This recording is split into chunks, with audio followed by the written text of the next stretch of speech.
খুযু জিনাতাকুম, হে বনি আদম তোমরা তোমাদের সুন্দর বেশভূষা গ্রহণ করো। কিন্তু সময়ের সাথে সাথে পোশাকের ফ্যাশন বদলায়। একটা নির্দিষ্ট পোশাক সব সমাজে সব সময় অভিজাত বলে বিবেচিত হয় না। সুতরাং পোশাকই এই বিধান ফরজ, হারাম বা পাপ পুণ্য হিসাবে নয়, সামাজিক সুরক্ষা হিসাবে দেওয়া হয়েছে। কোরআন যেসব জিনিসকে হারাম বা ফরজ করেছে সে সম্পর্কে স্পষ্ট করেই হুররিমাত আলাইকুম, তোমাদের উপর হারাম করা হয়েছে, বা ওয়াহাররামার রিবা, সুদকে হারাম করা হয়েছে, কুতিবা আলাইকুমুস সিয়াম, তোমাদের উপর রোজাকে বিধিবদ্ধ বা ফরজ করা হয়েছে, এমন শব্দ ব্যবহৃত হয়েছে। এছাড়া যেগুলো শাস্তিযোগ্য অপরাধ, যেমন পাপ কাজ, শয়তানের কাজ, শাস্তি, দুঃসংবাদ, জ্বলন্ত অগ্নিকুণ্ডে নিক্ষেপ করা, এমন শব্দ ব্যবহার করা হয়েছে। অবশ্য সেসব আয়াত আমাদের চোখে পড়ে না, কারণ আমরা চোখ খোলা রাখা যাবে কিনা তা নিয়েই ব্যস্ত। নইলে আলোচ্য আয়াতের ঠিক আগের আয়াতে অর্থাৎ সূরা আহজাবের 58 নং আয়াতে আল্লাহ বলেছেন, ওয়াল্লাযীনা ইউযুনাল মুমিনিনা ওয়াল মুমিনাতি বিগাইরি মাকতাসাবু ফাকাদ ইহতামালু বুহতানান ওয়া ইসমান মুবিনান। আর যারা মুমিন নরনারীদের তাদের কৃত কোনো অন্যায় ছাড়াই কষ্ট দেয়, নিশ্চয়ই তারা বহন করবে অপবাদ ও সুস্পষ্ট পাপ। বলুন, এই দুই আয়াতের মধ্যে কোনটা পাপ আর কোনটা সাধারণ সামাজিক গাইডলাইন, এটা বুঝতে কি আপনার আল আজহার ইউনিভার্সিটিতে পড়া লাগবে? অথচ পর্দার ফতোয়া নিয়ে একজন আলেম আরেকজন জনপ্রিয় ইসলামিক স্কলারকে কাফের ফতোয়া দিচ্ছেন। ইহুদির দালাল, খ্রিস্টানের এজেন্ট বলতেও দ্বিধা করছেন না। ধর্মীয় বিতর্কে নিকৃষ্ট ভাষার ব্যবহার বা নাস্তিক বিধর্মীদের অকথ্য ভাষায় গালাগাল দিয়ে যারা দোজাহানের অশেষ নেকি হাসিল করছেন, তাদের সম্পর্কে কোরআন কি বলছে অন্য আরেকটি ভিডিওতে বিশদ বলবো। ইসলাম কোনো লিমিটেড কোম্পানি নয় যে আলাদা লেভেল বা লোগো থাকতে হবে। নবীজি সহ সাহাবীদের কারোরই নাম, পোশাক আশাক নবুয়ত প্রাপ্তির পর বা ইসলাম গ্রহণের পর পরিবর্তিত হয়নি। মুসলিম নারী পুরুষরা সমাজে শালীন মার্জিত হিসেবে বিবেচিত এমন পোশাকই পরতেন। অমুসলিমরাও একই ধরনের পোশাকই পরত। এখনো সৌদি আরবের জেলে গেলে দেখবেন চোর, ডাকাত, খুনি সবাই বড় বড় জুব্বা, স্কার্ফ পরা। এটাই তাদের পোশাক। পোশাক দিয়ে অবশ্যই একজন মানুষের মূল্যায়ন হওয়া উচিত নয়। ইসলামে একজন মানুষের মূল্যায়ন হয় তার উত্তম চরিত্র ও সৎকর্ম দিয়ে। চরমপন্থ ধর্মান্ধতা নিয়ে পাকিস্তানের অ্যাওয়ার্ড উইনিং মুভি খোদা কে লিয়েতে আলোচিত এক মামলায় ধর্মীয় কিছু বিষয়ের ব্যাখ্যা জানতে হাইকোর্ট পাকিস্তানের সবচেয়ে বড় আলেমকে আমন্ত্রণ জানায়। সে মামলায় পোশাকে বাধ্যবাধকতা নিয়ে ইসলামের দৃষ্টিভঙ্গি সম্পর্কে সেই বিজ্ঞ আলেমের চরিত্রে শক্তিমান অভিনেতা নাসিরুদ্দিন শাহ। आपने कहा जीन्स ज़दा नौजवान या इस्लामी हुलिया। अफसोस, सद अफसोस, हमने माशरत और मजहब को आपस में कैसा गड़मड़ कर दिया है।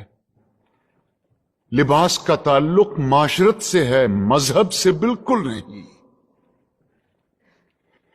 ये कैसे मुमकिन है कि एक ऐसा दीन जो बकौल हमारे सारी कायनात और तमाम जमानों के लिए उतारा गया, वो लिबास के लिए किसी एक खास यूनिफॉर्म पर इसरार करे।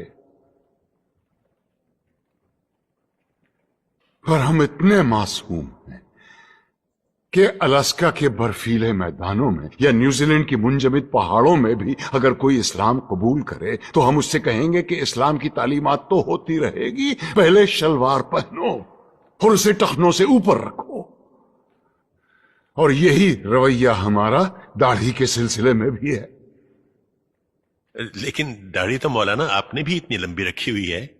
अल्हम्दुलिल्लाह, मगर अपनी मर्जी से रखी है। दीन ने फर्ज नहीं की मुझ पे। दीन में दाढ़ी है, दाढ़ी में दीन नहीं। सुन्नत मुअक्कदा है, रसूल अल्लाह की थी। जो आज के रसूल है वो ही दाढ़ी रखते हैं।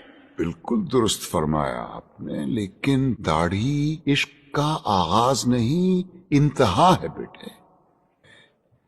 क्या वजह है बेटे कि इतने लंबी लंबी दाढ़ियों वाले 3-3, 4-4 हज किए हुए हाजी साहबान स्मगलिंग करते या झूठ बोलते आम नजर आते हैं? वजह यह है कि मुझ जैसे नासमझ आलिम सारा जोर दाढ़ी रखने और शलवार पहनने पर ही देते हैं। कहीं हम गलती से आशिक रसूल के बजाय आशिक अबू जहल तो नहीं पैदा कर रहे हैं? क्योंकि दाढ़ी तो अबू जहल के भी थी, लिबास भी वही था जो रसूल अल्लाह ज़ेब तन फरमाते थे। तरतीब उल्टी है बेटे। पहले जाहिर नहीं, पहले बातिन को ठीक करो। अंदर आग लगाओ, बाहर खुद ब खुद आएगी।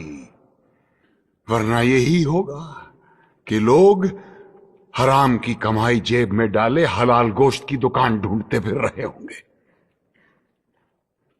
इस्लाम या म्यूजिक और इस्लाम या पतलून में से या निकाल दो।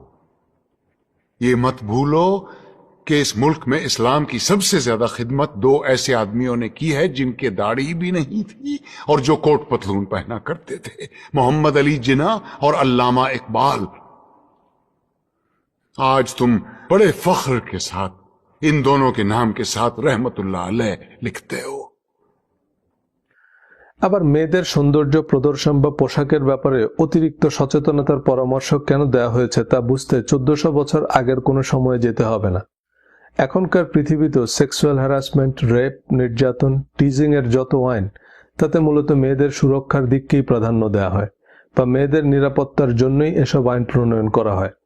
কারণ ইউরোপ আমেরিকায় ও রেপ বা সেক্সুয়াল হ্যারাসমেন্টের যত অভিযোগ, প্রায় 99% ক্ষেত্রেই মেয়েরাই অভিযোগকারী বা ভিকটিম। আর এখনকার পৃথিবীতেও কত শতাংশ অঞ্চল নিউ ইয়র্ক বা মেলবোর্নের মতো নিরাপত্তার চাদরে আবৃত।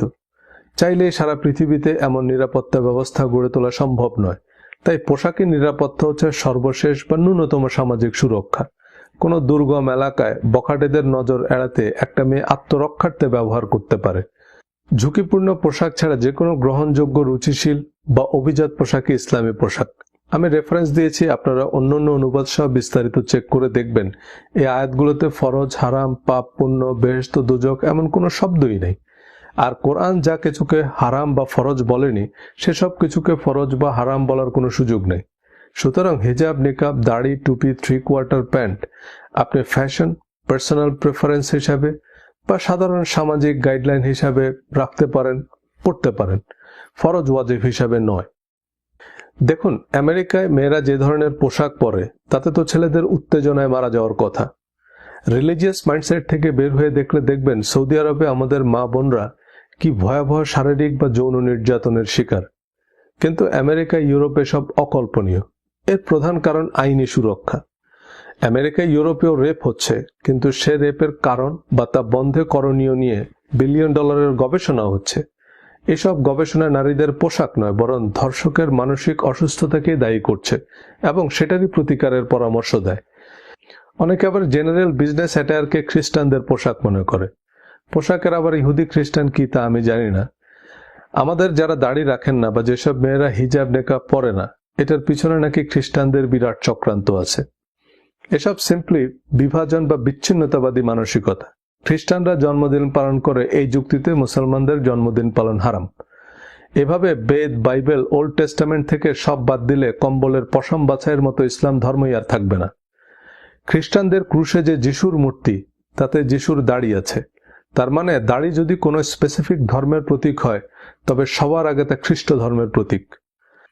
আমাদের দাড়িতে নিরুৎসাহিত করা বা আমাদের মেয়েদের ঘরের বাইরে আনা, বেগানা পুরুষের সাথে লেখাপড়া বা চাকরিতে জড়ানোর যে চক্রান্ত খ্রিস্টানরা করছে, তাকে বিবেচনায় নেওয়া যেত যদি তারা তাদের দেশের মেয়েদের কোয়ারেন্টিনে রাখত বা হিজাব, নেকাব পরিয়ে রাখত।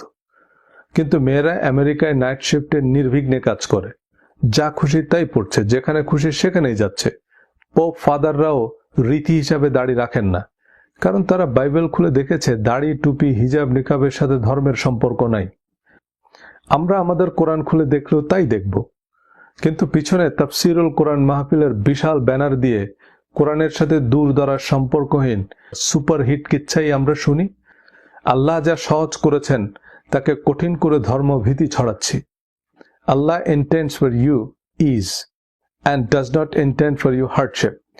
আল্লাহ তোমাদের জন্য সহজ করতে চান, তোমাদের জন্য কঠিন বা কষ্টকর কিছু চান না। সুতরাং সহজ করে ভাবুন, বাড়াবাড়ির অভ্যাস ত্যাগ করুন। ধন্যবাদ।